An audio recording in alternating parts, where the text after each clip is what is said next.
Fazer planejamento nunca foi o meu forte, mas tenho tentado melhorar nisso porque sei da importância.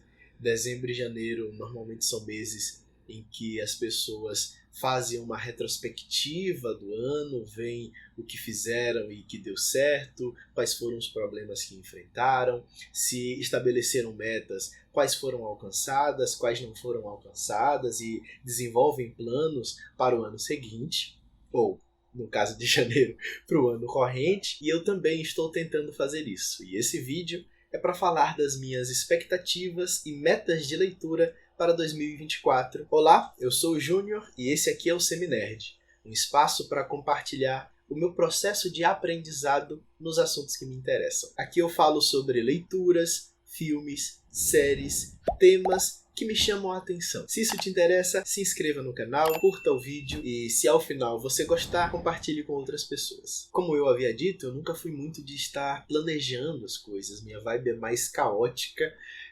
Vou seguindo assim, o fluxo e deixa a vida me levar. Isso tem suas vantagens. Por outro lado, às vezes me dificulta bastante e eu não consigo atingir o que eu gostaria exatamente por falta de planejamento, por falta de organização, e eu tenho tentado trabalhar isso em mim, inclusive em relação à leitura e aos estudos. Gosto de ver pessoas falando sobre as suas rotinas, sobre os seus planejamentos, como é que fazem, por que fazem, de que modo os planejamentos que eles fazem facilitam a sua vida e também ajudam a ir mais longe. Isso passa também pelo esforço que tenho feito para desenvolver o hábito da leitura. Em 2022 foi um ano bem ruim para mim assim, de leitura. Como a minha expectativa, a minha meta do ano passado era basicamente recriar o hábito da leitura, eu acabei dando preferência a livros mais curtos e mais simples. E esse ano eu quero avançar um pouco mais em termos de frequência, volume e complexidade dos livros. Em relação à frequência,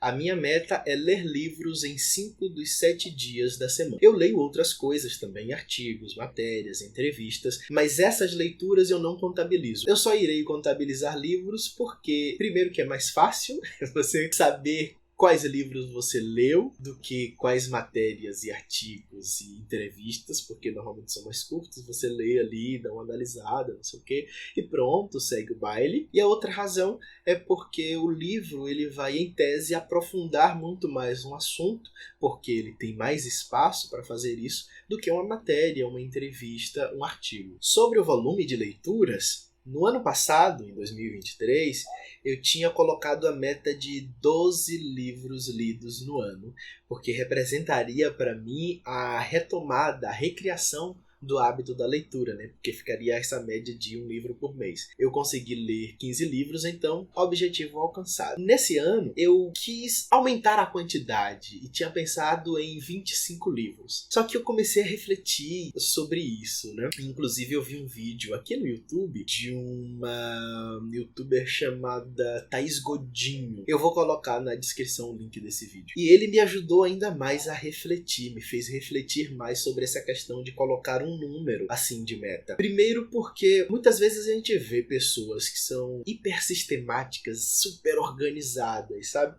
E definem a sua rotina toda cravadinha, certinha, define todos os livros que vão ler no ano seguinte, essa coisa toda, e a gente acha isso muito legal, e isso muitas vezes funciona muito bem para essas pessoas, mas a gente precisa pensar como é que eu sou, como é que eu funciono. Será que essa prática feita desse jeito, esse planejamento feito desse jeito que fulano de tal faz, funciona para mim? Se encaixa com a minha forma de lidar com a vida? E muitas vezes, quando a gente vai tentar copiar aquilo que outra pessoa está fazendo, está funcionando para ela, e aplicar em nossa vida sem a devida adaptação, isso acaba nos prejudicando, criando uma neura. E eu já falhei nisso também, porque já criei metas assim, que para minha realidade, para o meu momento, eram inalcançáveis.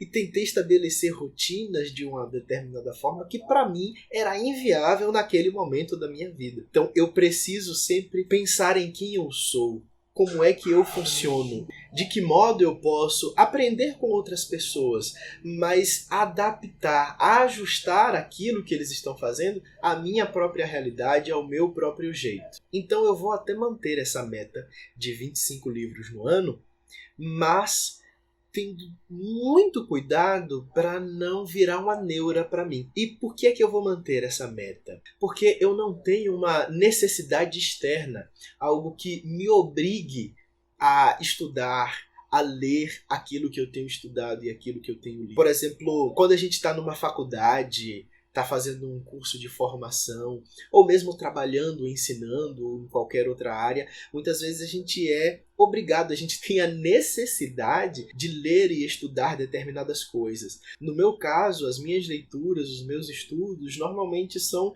por uma disposição pessoal, um interesse pessoal. Eu quero saber sobre aquilo que estou estudando, eu quero conhecer sobre isso, porque tem a ver com o meu desenvolvimento pessoal, com a minha aquisição de repertório cultural. Então, ter uma meta vai me ajudar a ter um alvo para seguir. Vai me ajudar, inclusive, como uma métrica para eu avaliar como é que está sendo o meu desenvolvimento, se eu estou conseguindo me desenvolver, se eu estou conseguindo melhorar na minha capacidade de concentração, na minha capacidade de entendimento de obras mais longas e mais difíceis. E o terceiro e último ponto é sobre a complexidade. Esse ano eu quero ler livros mais complexos, mais difíceis, porque eu quero construir um determinado conhecimento básico sobre alguns assuntos que me interessam bastante. Assuntos que eu quero ter uma boa noção a respeito. Para desenvolver boas conversas com outras pessoas sobre esses assuntos que eu gosto e que eu acho interessantes. E talvez, em algum momento do futuro, produzir algum conhecimento, digamos assim, público a respeito. Então, nesse ano, eu irei ler livros mais longos e mais bem produzidos, inclusive dando uma preferência para livros escritos por acadêmicos. Os principais campos, as principais áreas que me interessam nesse atual momento, que eu quero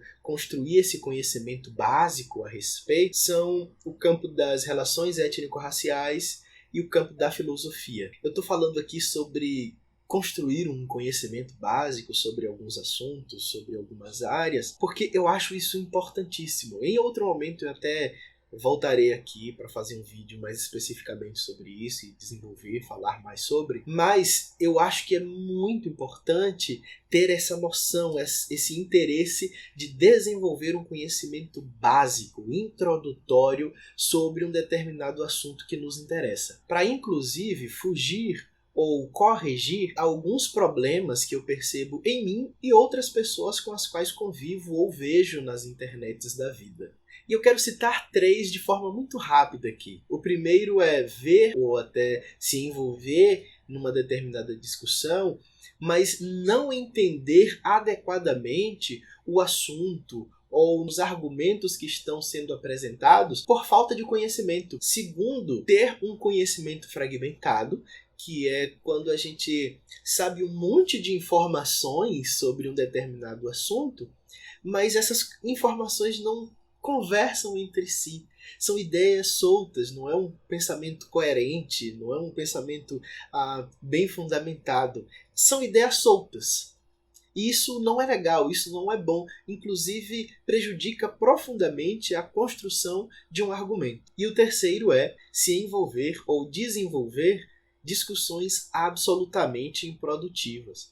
Porque quando a gente junta falta de entendimento, uma incapacidade de entender o que o outro está falando, o argumento do outro, mas um conhecimento fragmentado, a discussão será assim, conversa de malucos. Não vai gerar nenhum tipo de bom fruto, não vai ter nenhum proveito para as pessoas que estão ali envolvidas. No máximo, elas vão conseguir ficar gritando umas com as outras e não vai ter nenhum tipo de crescimento. Porque quando uma pessoa reúne esses elementos que eu citei, fica muito difícil, inclusive, essa pessoa se desenvolver, crescer. Porque às vezes o conhecimento que ela tem está tão errado que você não sabe por onde começar.